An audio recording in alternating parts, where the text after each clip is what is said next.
Assalamu alaikum rahmatullahi barakatuhu. Бүгүнкү биздин сабагыбыз даарат жана даараттын парз, сүннөт, мустахабтары. Аллах Таалага ибадат кылуу үчүн руханий дагы жана материалдык денебизден дагы эмне даярдык көрүү керек. Бейиштин ачкычы намаз, намаздын ачкычы даарат. Дааратты туура албоо менен биздин намаз кабылбой калышы мүмкүн. Дааратыбызды кандайдыр бир айыптар болсо, намазды да кабыл болбой калат. Ошондуктан дааратты туура алуу өтө маанилүү болуп эсептелет. Дааратты алуу фарз экендигине кандай далил бар? Бул жерде Аллах субхан тааля ыйык Курандын Маида сүрөсүнүн 6-айында мындай деп: Эй момун келтиргендер, эгерде силер намазга турган болсоңор, анда жууңгула, даарат алгыла, жүзүңөрдү жуугула, колуңарды чыканак менен бирге жуугула, ошондой эле башыңардын 1/4 бөлүгүнө мас тарткыла жана бутуңарды дагы жуугула деп аят андан нары узун болуп уланып кетет. Демек, даарат алуу Аллах Тааламдан келген буйрук экенине далил бар. Даараттын фарздары 4 фарзы бар экен. Биринчиси жүзүбүздү жуу. Жүзүбүзгө кайсылар кирет? Бет маңдайыбызды алганда, тигинен болгондо, чачтарыбыздын өсүп баштаган жерден баштап, эектерибиздин астына чейин, моюнга чейин жуу. Ал эми горизонтально алганда, кулактардын жумшагына чейин суу жетиш керек. Чачтын түбүнөн кулак эектеринин астына чейин жүз болуп эсептелет. Мунун баары фарз, жууш керек. Эптеп-септеп суу жеткирип койбостон, беттин баарын жуу фарз болуп эсептелет. Өзгөчө айымдар макияжда майлуу, суу өтпөгөн туш, помада, тен, крем болсо өтпөй калат. Аны атайын умывашка же самын менен жууп кетириш керек. Суу териге жетпей калса, даарат өтпөй калат, даарат кабыл болбой калат. Көздүн ичине суу киргизүү фарз эмес. Анткени көзгө суу кирсе, бизге кандайдыр бир кыйынчылык жаратат. Эгерде көздүн кычыгына, астына туш же башка бир калдыктар түшүп калса, аны алып коюу жетиштүү, даарат өткөн болот. Экинчи фарзы колуңарды чыканак менен бирге жуугула. Чыканакка чейин эмес, чыканакты кошуп жуу фарз.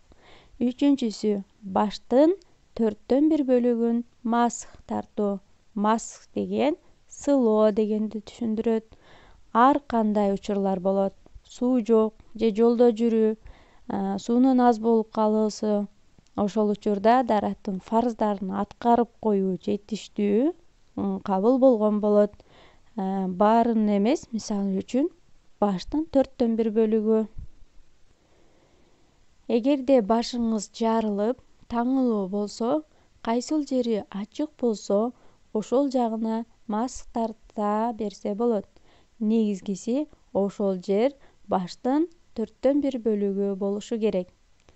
4-чү фарзы эки бутту жуу, томуктар, кызыл ашыктар менен бирге. Пайгамбарыбыз саллаллаху алейхи вассалам бир адамдын даарат алганын көрөт. Буттарын жууп, томуктарын жубай коет экен. Пайгамбарыбыз саллаллаху алейхи вассалам вай болсун, вай деген жаман, наалат сыяктуу, сага тозоктон өрөөн жер болсун деп наалат кылып атат. Мен чындыгында бул эки томукту жууганга буйруган элем деп атат. Өтө маанилүү экенин айткысы келип жатат. Ушул хадистен билет экенбиз, томукту кошо жуу фарз экенин. Даарат Аллахтын сүннөттөрү пайгамбарыбыз саллаллаху алейхи вассалам фарзга жараша фарз менен кошо сүннөттөрүн аткарган, өзү кошумча жууган. Алар пайгамбар саллаллаху алейхи вассалам айткан: силер уйкудан тургандан кийин дароо эле чаначка идишке колуңарды салбагыла. Уктап жатканда колуңар кайда болду билбейсиңер. Бул жерде ошол убакта азыркыдай кумган жок болгон. Анан чанаштарга суу куюлуп, колдорун салып, анан даарат алышканы. Ошондо дагы кичинекей бир чанаштан суу алып, биринчи бир колуңарды, анан экинчи колуңарды жууп, өзүнчө жууп алуу керек. Эгер нажас болуп калса, эки кол нажастар колго аралашып кетпеш үчүн деген мааниде айтылган экен. Азыр болсо кумган бар бизде. Ошон үчүн биринчи нажас болгон колубузду жуйбуз, бир колубузду, анан экинчи колубузду өзүнчө жууп, анан даарат алып баштайбыз деген маани. Экинчи сүннөтү дааратты баштоодо Аллахтын ысымын атоо. Бисмиллах же болбосо бисмиллахи рахмани рахим. Буга далил пайгамбарыбыз саллаллаху алейхи вассалам кимде-ким даарат алып жатып, Аллах Тааланын ысымын атаган болсо, Аллах Тааланын эскерген болсо, анда анын бардык денеси таза болгондой болот. Кимде-ким даарат алып жатып, Аллах Тааланын ысымын атабаса, эстебесе, анда адам кайсы жерин жууган болсо, кайсы жерине суу жеткен болсо, ошол жери эле таза болгон деген экен. Демек, даарат алып баштаганда бисмилла деп башташыбыз керек. Бул сүннөткө кирет. Үчүнчү сүннөтү 3 жолу оозду чайкоо. Оң колубузга суу алып, оозубуздун бардык жерине суу жеткиргенге аракет кылып, суунун баарын алып, гаргара кылып алабыз. Анан түкүрөбүз. Экинчисине дагы оң колубузга суу алып, ушундай эле кылабыз. Үчүнчүсү дагы ушундай тартип менен суу алып, оозубуздун бардык жерине суу жеткирип, гаргара кылып, анан сууну түкүрүп коебуз. Төртүнчү дагы бир сүннөтү мурунду чайкоо. Биринчи колубузга суу алып, мурдубуз менен жакшылап тартабыз. Мурдубуз бир аз ачышып кала тургандай кылып, анан сол колубуз менен чимкиребиз. Ушуну 3 жолу кайталайбыз. Бул пайгамбарыбыз саллаллаху алейхи вассаламдын алган даараты. Бешинчи дагы бир сүннөтү бул мисвак колдонуу. Примерно 10 сантиметр болот. Таяк болот. Бул мисвак деген даараттын таягы. Пайгамбарыбыз саллаллаху алейхи вассалам учурунда мисвакты зубный щетка катары колдонушкан. Далил хадисте: эгер кимдин үммөтүнө кыйын болбосо, эгер менин үммөтүмө кыйын болбосо, кыйын болуп калбаса дегени, мисвакты ар бир намаздын алдында колдонгонго буйруйт элем деген. Пайгамбарыбыз саллаллаху алейхи вассалам: менин досум Жабраил мага мисвак колдонууну осуят кылды. Жабраил алейхиссалам бул периште болгон. Пайгамбарыбыз саллаллаху алейхи вассаламга вахий түшүргөн, Куранды түшүргөн периште болгон. Пайгамбар саллаллаху алейхи вассалам дагы бизге мисвак колдонууну осуят кылган экен. Аны кандай тартипте алыш керек? Сөмөй менен чыпалактын ортосуна коюп, биринчи үстүнкү оң жагын 3 жолу, анан астыңкы оң жагын 3 жолу тазалайт. Биринчи үстүнкү сол жагын 3 жолу, анан астыңкы сол жагын 3 жолу тазалап, тилин да тазалаган. Бул пайгамбарыбыз саллаллаху алейхи вассаламдын сүннөтү болуп эсептелет. Пайдалуу жактарын дагы окумуштуулар изилдешкен. Ден соолукка өтө пайдалуу. Ашказандын иштешине, тиштеги эмальдарга өтө пайдалуу. Эгер мисвак жок болсо, зубной паста, щетка колдонобуз. Ал да жок болсо, сөөмөйүбүз менен тазалап коюу абзел болот, сүннөт болот. Кийинки сүннөт колубузга суу алып, толугу менен башка мас тартуу. Жогоруда айтканбыз, фарз амалында баштын 1/4 бөлүгүнө мас тартуу бул фарз десек, ал эми башты толугу менен мас тартуу бул сүннөт болуп эсептелет экен. Пайгамбарыбыз саллаллаху алейхи вассалам кантип мас кылган?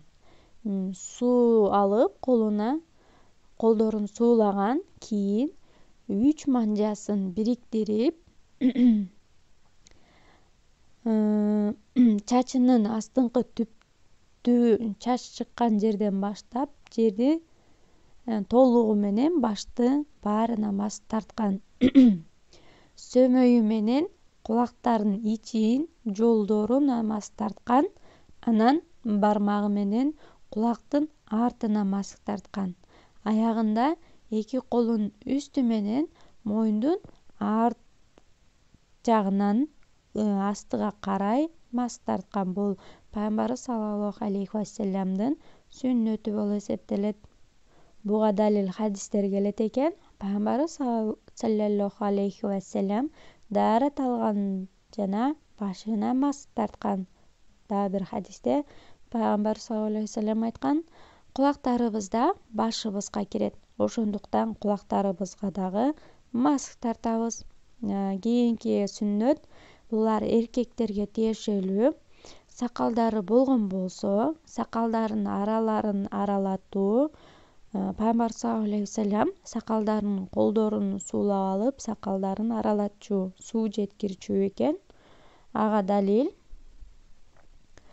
Пайгамбарыбыз саллаллаху алейхи вассалам даарат алып жатканда сакалдарын араларын аралаштырчу экен. Анын манжалары тарактын уштарына окшош болчу. Тарак менен тарагандай сакалдарын аралаштырчу экен. Түптөрүнө суу жетпей калса эч нерсе болбойт, бирок араларына суу жеткирүү керек. Кийинки сүннөтү манжаларын араларын дагы аралаштыруу керек. Кандай болсо да бир колдоп эле колдун баардыгына дейт.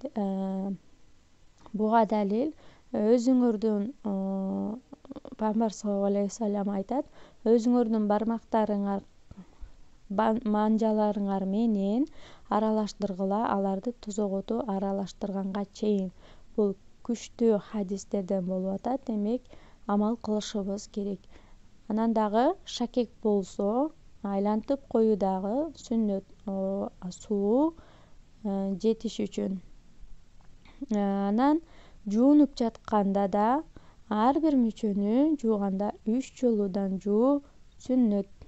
Буга далил Осман разияллаху анха даарат алып жатканда жүзүн 3 жолу, колун 3 жолу, анан башына 1 жолу мас тартып, буттун 3 жолу жууп айтат экен. Пайгамбарыбыз саллаллаху алейхи вассалам ушундай кылып даарат алчу деп.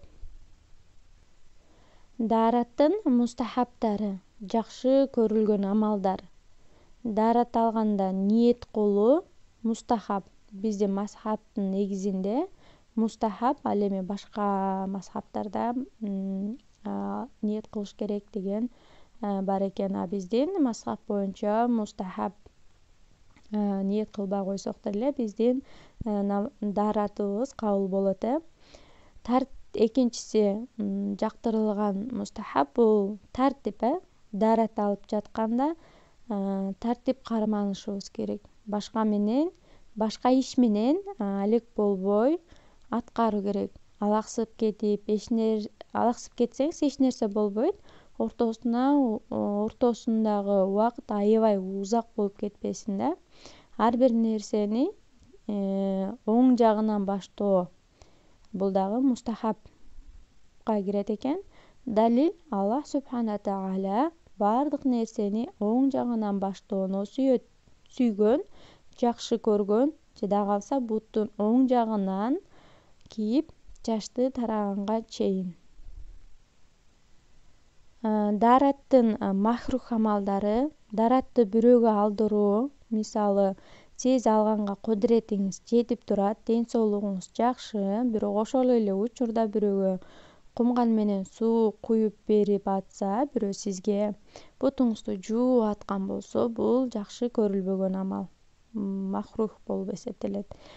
Эми сиздерге тапшырма: дараттын фарзын, сүннөтүн, мустахабтарын конспект кылып жазып алып, сүрөткө тартып мага жөнөтөсүздөр.